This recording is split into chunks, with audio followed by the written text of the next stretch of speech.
L'alimentation durable, pour moi, ça implique en fait toute la chaîne depuis la production jusqu'à la consommation. C'est respect des personnes, respect non seulement des mangeurs, mais aussi des producteurs. L'alimentation, c'est un fil rouge et un point commun qui allie tous les habitants à l'échelle d'un territoire. Peut-être de se mettre tous ouvriers de la terre ensemble, ça va permettre de produire, à mon avis, des choses intéressantes, du moins on le souhaite, on part dans cet esprit-là. Depuis 4 ans, la Fondation Carasso travaille sur ce qu'on appelle les systèmes alimentaires durables. Et ce, depuis la fourche à la fourchette, et même on dit depuis la graine jusqu'au compost, pour boucler le cycle. Au bout de 4 ans, on a estimé qu'on avait quand même pas mal de choses intéressantes à montrer et à illustrer. Et donc on a souhaité monter une conférence, la nourrir avec notre environnement proche, nos partenaires, nos interlocuteurs, donc finalement avec vous. Et on a organisé donc plusieurs ateliers, 4 ateliers qui se déroulent toute cette semaine.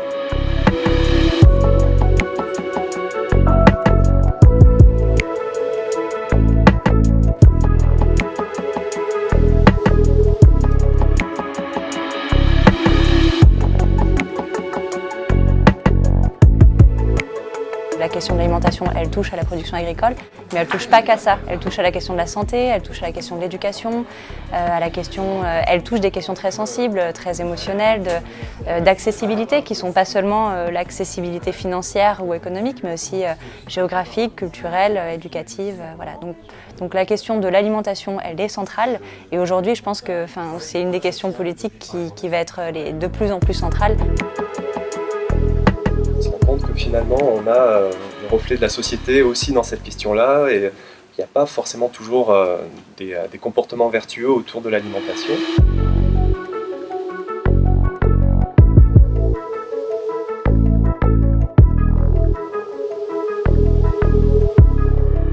Finalement, tout le monde est assez d'accord sur la situation dans laquelle on est, la surexploitation des ressources, le transport de marchandises dans tous les sens.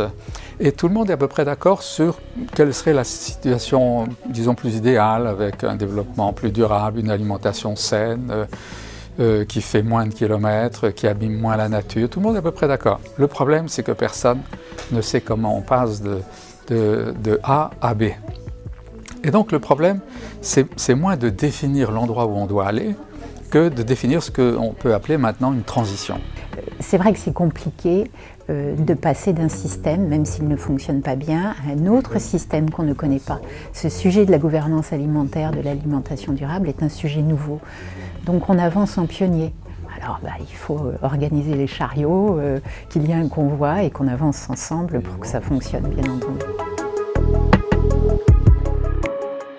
Un certain nombre de choses qui ont été dites, la logique de recherche concurrentielle, la difficulté de faire des projets interdisciplinaires, justement par le côté très cloisonné disciplinaire de la recherche, de son organisation. On se rend compte que, et on en a beaucoup parlé pendant la journée d'aujourd'hui, qu'on est dans un système avec des politiques silos qui sont assez fortes, avec très souvent une entrée sectorielle des problématiques et une problématique transversale comme l'alimentation. On ne peut pas l'aborder uniquement d'un point de vue santé, on ne peut pas l'aborder uniquement d'un point de vue agriculture.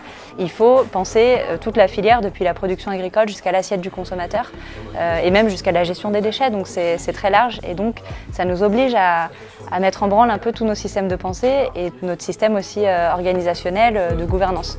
Ça, c'est un enseignement très intéressant de la journée, c'est que très vite on est arrivé sur des questions de société au sens large, à partir d'une question qui au départ pouvait paraître technique, mais qui très vite a débouché sur une question des questions de société, de vision que chacun peut avoir de l'alimentation et de la production agricole dans l'avenir en fait. Je pense que les freins sont avant tout, comme dans toute question de développement durable, culturel, c'est-à-dire de se dire comment est-ce qu'on peut faire autrement. Et donc dès lors qu'on ouvre cette possibilité, qu'on associe les différents acteurs autour de la table, on s'aperçoit qu'il y a pas mal de leviers qu'on peut actionner. Et en gros, comment à un moment donné on essaye d'articuler en fait les acteurs sur un projet souhaité, territorialisé de système alimentaire. C'est sur les territoires qu'il faut construire de manière pragmatique et ce que permet la journée comme celle-ci, une journée comme celle-ci, c'est de montrer l'absolue nécessité de compléter la recherche sciences sociales ou sciences dures ordinaires par des projets forts de recherche-action.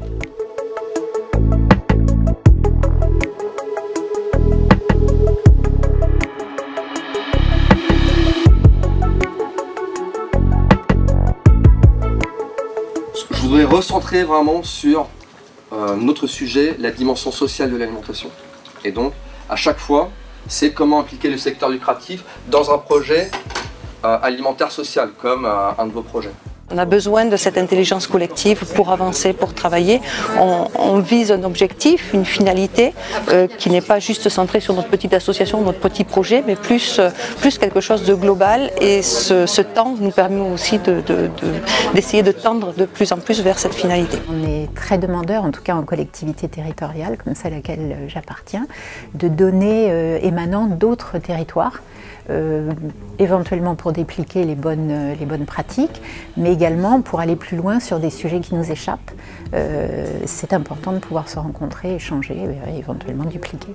Il faut la volonté des politiques, il faut la volonté des personnels qui sont impliqués, il faut la volonté des acteurs économiques, des citoyens, des associations, des organisations. Il faut que tout le monde se mette ensemble. La force de cette journée, c'est de montrer que c'est possible de se parler en ayant des compétences mais radicalement différentes, de se parler pour penser et construire ensemble des systèmes. Et on a tous quelque chose à en dire. Et c'est très important d'arriver à créer des synergies entre tous ces acteurs pour que toutes ces actions se multiplient entre elles et produisent plus de résultats. Donc je trouve très bien d'arriver à fédérer tous ces acteurs et de mettre tout ça en perspective, notamment dans le colloque du 8 novembre.